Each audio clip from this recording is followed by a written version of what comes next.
നമസ്കാരം, ശങ്കുലിയുടെ ഒരു പുതിയ വീഡിയോയിലേക്ക് എല്ലാവർക്കും സ്വാഗതം. ഇന്ന് നമ്മൾ നിൽക്കുന്നത് അതിപ്രാചീനമായൊരു ഭദ്രകാളി ക്ഷേത്രത്തിലാണ്. ഈ ക്ഷേത്രത്തിൻ്റെ പ്രത്യേകത എന്ന് പറഞ്ഞാൽ നട്ടുച്ചയ്ക്ക് വലിയ ഗുരുതി നടക്കുന്ന ഒരു ക്ഷേത്രമാണ്.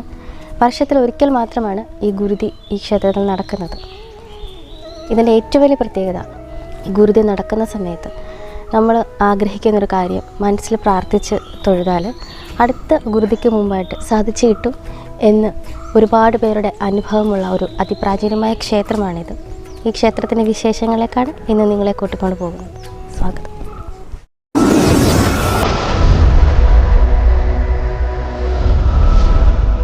എറണാകുളം ജില്ലയിൽ കാഞ്ഞിരമറ്റത്തിനടുത്ത് ആമ്പല്ലൂരിലാണ് അതിപ്രാചീനമായ ഈ ഭദ്രകാളി ക്ഷേത്രം സ്ഥിതി ചെയ്യുന്നത്.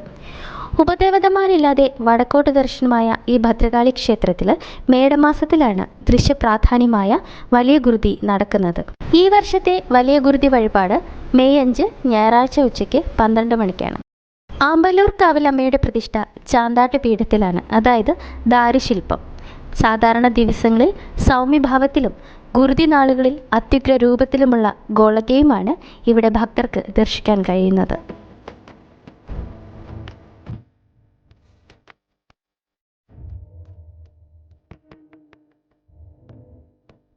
വടക്കോട്ട് ദർശനമായി സ്ഥിതി ചെയ്യുന്ന ഭദ്രകാളി ക്ഷേത്രമെന്നും നട്ടുച്ചയ്ക്ക് വലിയ ഗുരുതി നടക്കുന്ന ക്ഷേത്രമെന്നും പ്രത്യേകത ആമ്പലൂർക്കാവ് ക്ഷേത്രത്തിന് മാത്രം അവകാശപ്പെട്ടതാണെന്ന കാര്യത്തിൽ തർക്കമില്ല.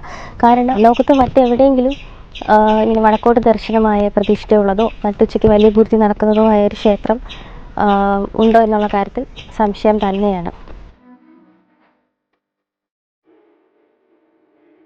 ഉപദേവതാ പ്രതിഷ്ഠയൊന്നും ഈ ക്ഷേത്രത്തിൽ ഇല്ലെങ്കിലും ഈ ക്ഷേത്രത്തിനോട് ചേർന്ന് തന്നെ പ്രശസ്തമായൊരു മഹാവിഷ്ണു ക്ഷേത്രം കൂടിയുണ്ട്, തൃക്കോവിലപ്പൻ മഹാവിഷ്ണു ക്ഷേത്രം. ഇത് രണ്ടും ഒന്നിച്ചു ചേർന്നാണ് ഉത്സവം ആഘോഷിക്കുന്നത്. ഈ രണ്ട് ദേവീദേവന്മാരും ആമ്പല്ലൂർ ദേശത്തിൻ്റെ ദേവീദേവന്മാരായിട്ടാണ് ഇവിടെയുള്ളവർ കണക്കാക്കി പോരുന്നത്. ഈ നാടിൻ്റെ സർവ്വ സൗഭാഗ്യങ്ങളുടെയും ഒക്കെ കാരണങ്ങളായിട്ടുള്ളത് ഈ രണ്ട് ദേവീദേവന്മാരാണ്. പഴക്കമുള്ള ആമ്പല്ലൂർ ദേശദേവതയായ ആമ്പല്ലൂർ കാവിലമ്മയുടെ താലപ്പൊലി മഹോത്സവം കൊണ്ടാടുകയാണ്. മെയ് 5 തീയതിയാണ് ചരിത്രപ്രസിദ്ധമായ നട്ടുച്ച ഗുരുതി. നട്ടുച്ചയ്ക്ക് സൂര്യൻ ഉച്ചസ്ഥാനം നിൽക്കുമ്പോൾ 12 മണിക്ക് ഉച്ചസ്ഥാനം നിൽക്കുമ്പോൾ മണ്ഡപത്തിൽ ഊട്ടുരുളി, ജലം, മഞ്ഞപ്പൊടി, ചുണ്ണാമ്പ് എന്നിവ ചേർത്ത് അതിൽ ദേവീ ചൈതന്യം കൂടെ ചേർത്ത് അവയ്ക്ക് ഗുരുതി തർപ്പിക്കുന്നു, നട്ടുച്ചയ്ക്ക് തർപ്പിക്കുന്നു. അതിന് എല്ലാ ഭക്തജനങ്ങളുടെയും അഭീഷ്ടങ്ങൾ സാധിക്കാൻ വളരെ നല്ലതാണ്. സർവാഭീഷ്ടം, സർവകാര്യസിദ്ധി, വിവാഹം, തടസ്സമുള്ള കാര്യങ്ങൾക്ക് അത് നേരെയാകുക, അങ്ങനെയുള്ള പല കാര്യങ്ങൾക്കും അനുഭവസ്ഥർ ഒരുപാട് ഇവിടെയുണ്ട്. മാത്രമല്ല, ഒരു കൊല്ലം ഗുരുതി നടത്തി അത് കഴിഞ്ഞാൽ അടുത്ത കൊല്ലം ആ ഗുരുതി ആകുമ്പോഴത്തേക്ക് എന്താണോ മനസ്സിൽ ആഗ്രഹിച്ചത് അത് തീർച്ചയായും അടുത്ത കൊല്ലം ഗുരുതിക്കുള്ളിൽ തന്നെ നടന്നു വരുമെന്ന് ഒരുപാട് അനുഭവസ്ഥർ ഇവിടെ സാക്ഷ്യപ്പെടുത്തുന്നുണ്ട്.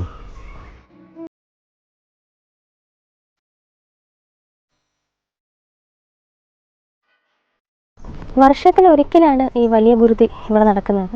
മേടമാസത്തിലാണ് ഇവിടുത്തെ ഉത്സവം. ആ ഉത്സവത്തോടനുബന്ധിച്ചിട്ടാണ് ഇവിടെ വലിയ ഗുരുതി നടക്കുന്നത്. പുറം ഗുരുതി അല്ലാതെ ഭഗവതിയുടെ തിരുമുമ്പിൽ തന്നെ, അതായത് ശ്രീകോവിലിൻ്റെ മുമ്പിൽ തന്നെ ഭഗവതിക്ക് പുറംതിരിഞ്ഞിരുന്നാണ് താന്ത്രികാചാര്യന്മാർ ഈ ഗുരുതി ഇവിടെ സമർപ്പിക്കുന്നത്. ഈ സമയമാണ് നമ്മൾ നേരത്തെ പറഞ്ഞതുപോലെ നമ്മുടെ ആഗ്രഹ സാഫല്യത്തിനുള്ള സമയം. ക്ഷുദ്ര ആഭിചാര കർമ്മങ്ങൾ കൊണ്ട് ബുദ്ധിമുട്ടുന്നവരും ശാരീരിക മാനസികമായ മറ്റ് രോഗങ്ങൾ അനുഭവിക്കുന്നവരും സാമ്പത്തിക പ്രയാസം അനുഭവിക്കുന്നവരും കുടുംബ കലഹങ്ങളാൽ ബുദ്ധിമുട്ടുന്നവരും തുടങ്ങി നമ്മുടെ ഒരു മനുഷ്യായുസിനെ സംബന്ധിച്ച് വേദന ഉളവാക്കുന്ന എന്ത് പ്രശ്നങ്ങൾക്കും പരിഹാരം ലഭിക്കുന്ന ഒരു പുണ്യമുഹൂർത്തമാണ് ഈ ഗുരുതി തർപ്പിക്കുന്ന സമയം എന്ന് പറയുന്നത്. ഈ ഗുരുതി തുടങ്ങി ഗുരുതി അർപ്പിക്കുന്ന ആ സമയം വരേക്കും ആമ്പല്ലൂർ കാവിലെ അമ്മ നമ്മുടെ ഇടയിലേക്ക് വന്ന് നമ്മുടെ ശിരസിൽ കൈവച്ച് അനുഗ്രഹിക്കുന്നു എന്ന് പല ഭക്തരും അനുഭവം പറഞ്ഞ് കേട്ടിട്ടുണ്ട് നമ്മൾ. അത്രത്തോളം ഭഗവതി സാന്നിധ്യം കുടികൊള്ളുന്ന ഒരു അപൂർവ സമയമാണ് ഈ ഗുരുതി നടക്കുന്ന സമയം എന്നുള്ളത്. അഷ്ടദിക്പാലകരെയും നട്ടുച്ച സൂര്യനെയും മാലോകരെയും ഒക്കെ സാക്ഷി നിർത്തി ഭഗവതി തൻ്റെ ഭൂതഗണങ്ങൾക്ക് ബലി അർപ്പിക്കുന്നു എന്ന വിശ്വാസത്തിലാണ് ഈ ഗുരുതി ഇവിടെ നടക്കുന്നതെന്നാണ് മറ്റൊരു വിശ്വാസം.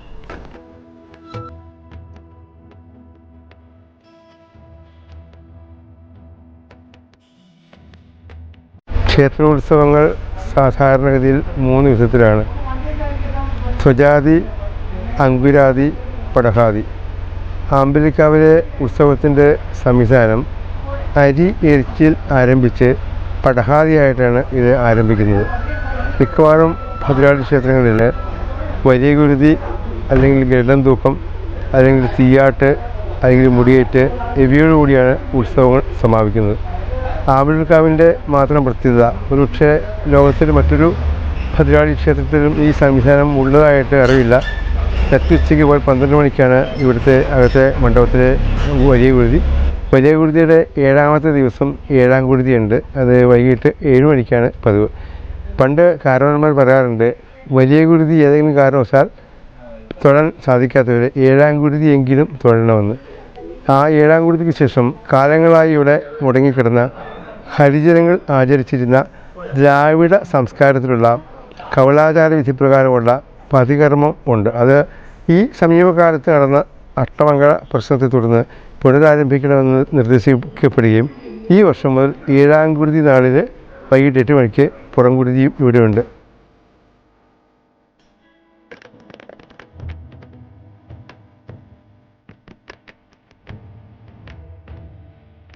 എൻ്റെ പൊന്നമ്മ എത്ര വർഷമായി അമ്മ തൊഴിൽ തുടങ്ങിയിട്ട്.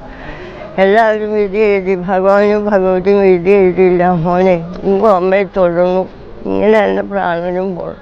എത്ര വർഷമായി, അപ്പം ഞാൻ മാത്രമേ ഉള്ളൂ മോനെ തൊഴാൻ. എല്ലാവരും പോയി. അതിപ്പോൾ എല്ലാവരും വിധി എഴുതിയില്ല. ഭഗവാൻ വിധി എഴുതിയില്ല. ഭഗവാൻ വിധി എഴുതണമല്ലോ. അത് പിന്നെ കാലൊട്ടും പറ്റില്ല. ഇങ്ങനെ ഇത് ചെയ്തേ പിന്നെ കാലിനൊരു ബലവുമില്ല. എല്ലാ ദിവസവും വരും. 10 നേരത്തോട് വരാം. പണ്ട് 2 നേരം വരാറുണ്ട്, ഇപ്പോൾ 1 നേരമാക്കി. എത്രയോ വർഷമായി, ഒരു 60 വർഷമായി തൊഴിൽ തുടങ്ങിയിട്ട്.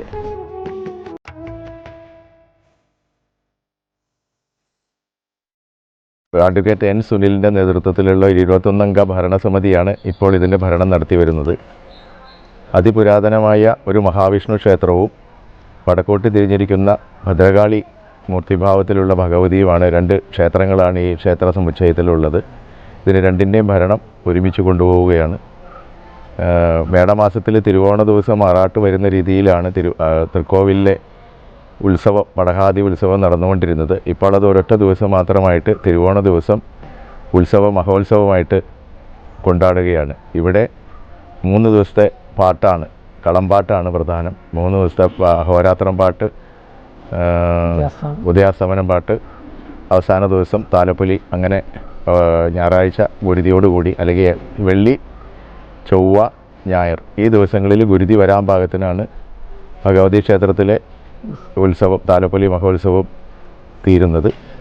തിരുവോണ ദിവസം അവിടെ തുടങ്ങി ഏതെങ്കിലും ചൊവ്വ, വെള്ളി, ഞായർ ദിവസങ്ങളിൽ ഭഗവതി ക്ഷേത്രത്തിൽ തീരുകയാണ്. ഏതാണ്ട് 1000-ഓളം കുടുംബക്ഷേത്രക്കാർ ഉള്ളൊരു ക്ഷേത്രമാണ് ഈ ഭദ്രകാളി ക്ഷേത്രം. നട്ടുച്ചയ്ക്ക് ഗുരുതി നടക്കുന്ന അപൂർവം ക്ഷേത്രങ്ങളിൽ ഒന്നാണ്. തിരുവോണ ദിവസം തുടങ്ങുന്ന മുതൽ 5 ദിവസം നീണ്ടു നിൽക്കുന്ന ഈ ഉത്സവ പരിപാടികൾക്ക് അവസാനത്തെ ദിവസത്തെ ഗുരുതി ആണ് പ്രധാനം. അതിൽ എല്ലാ ഭക്തജനങ്ങളും പങ്കെടുക്കുവാൻ വേണ്ടി സ്വാഗതം ചെയ്യുന്നു. അതിനുവേണ്ടിയുള്ള എല്ലാ ക്രമീകരണങ്ങളും ഞങ്ങളുടെ ഭരണസമിതിയുടെ ഒരുക്കിയിട്ടുണ്ട്. നട്ടുച്ചയ്ക്ക് ഗുരുതി കഴിഞ്ഞാൽ ഉടൻ തന്നെ അന്നദാനമാണ്. അതിനുവേണ്ട എല്ലാ സൗകര്യങ്ങളും ഭരണസമിതി ഒരുക്കിയിട്ടുണ്ട്. എല്ലാവരും ഇതിൽ പങ്കെടുത്ത് ഭഗവതിയുടെയും ഭഗവാന്റെയും അനുഗ്രഹങ്ങൾക്ക് പാത്രീഭൂതരാവണമെന്ന് ഭരണസമിതിക്ക് വേണ്ടി അഭ്യർത്ഥിക്കുന്നു.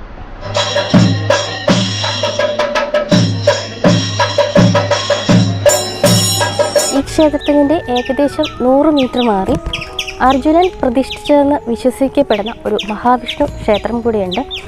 തൃക്കോവിൽ മഹാവിഷ്ണു ക്ഷേത്രത്തിലേക്ക് പോകുന്ന വഴിയാണിത്. ഗുരുവായൂരപ്പൻ്റെ സങ്കല്പത്തിലാണ് ഭഗവാൻ ഇവിടെ പ്രതിഷ്ഠിച്ചിരിക്കുന്നതെന്നാണ് വിശ്വാസം.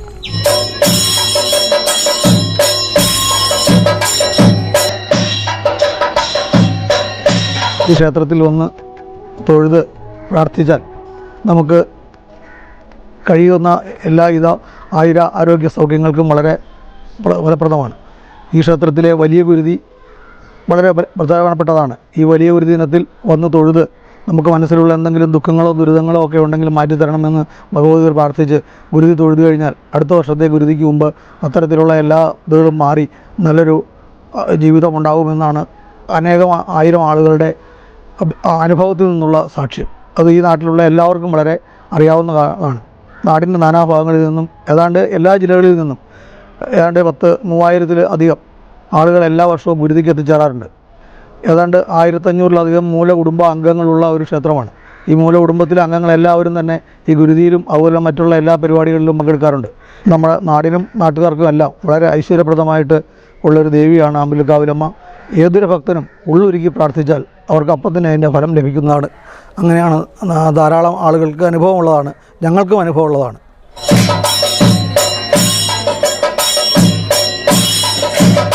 ഈ ക്ഷേത്രത്തിൽ ഞാൻ ഇടയ്ക്കിടയ്ക്ക് ദർശനം നടത്താറുള്ളൊരു ക്ഷേത്രമാണ്. പൊതുവെ ഭദ്രകാളി ക്ഷേത്രങ്ങളിൽ നിന്ന് നമുക്ക് ലഭിക്കുന്ന ഒരു പോസിറ്റീവ് എനർജി ഉണ്ട്. അത് ഇവിടുത്തെ ഒരു പ്രകൃതി രമണീയതയും അമ്മയുടെ അനുഗ്രഹമൊക്കെ ചേരുമ്പോൾ ഈ ക്ഷേത്രത്തിൽ നമുക്ക് കുറേ നേരം നിന്ന് പ്രാർത്ഥിച്ച് ഒക്കെ പോരാനാണ് തോന്നുന്നത്. കാരണം തിരക്കുകൾ നിന്നൊഴിഞ്ഞ് നിൽക്കുന്നൊരു ക്ഷേത്രമാണ്. അതുകൊണ്ട് തന്നെ നമുക്ക് മനസ്സ് തുറന്ന് അമ്മയോട് നമ്മുടെ സങ്കടങ്ങൾ പറയാനും നമ്മുടെ പ്രാർത്ഥനകളൊക്കെ അമ്മയുടെ കാൽക്കൽ സമർപ്പിക്കാനും ഒക്കെ കഴിയുന്ന ഒരു ക്ഷേത്രമാണിത്. എനിക്ക് തുടർച്ചയായിട്ട് ഗുരുതികളിലൊക്കെ ഇവിടെ പങ്കെടുക്കാനൊക്കെ അമ്മ അനുഗ്രഹം തന്നിട്ടുണ്ട്. ഈ വർഷത്തെ ഗുരുതിയിലേക്ക് എല്ലാ ഭക്തരെയും നമ്മൾ സ്വാഗതം ചെയ്യുകയാണ്. നിങ്ങൾക്ക് ശാരീരികമായ പ്രശ്നമായിക്കോട്ടെ, മാനസികമായ ബുദ്ധിമുട്ടുകളായിക്കോട്ടെ, നമ്മൾ ജീവിതത്തിൽ അനുഭവിക്കുന്ന എന്ത് തന്നെ പ്രശ്നങ്ങളാണെങ്കിലും ഇവിടുത്തെ ഈ ഗുരുതിയിലൊന്ന് പങ്കെടുത്ത് അമ്മയോട് നമ്മുടെ സങ്കടങ്ങളൊക്കെ പറഞ്ഞ് നിറഞ്ഞ മനസ്സോടെ നിറഞ്ഞ അമ്മയുടെ അനുഗ്രഹത്തോടെ തിരിച്ചു പോരണമെന്ന് ഞാൻ അപേക്ഷിക്കുകയാണ്.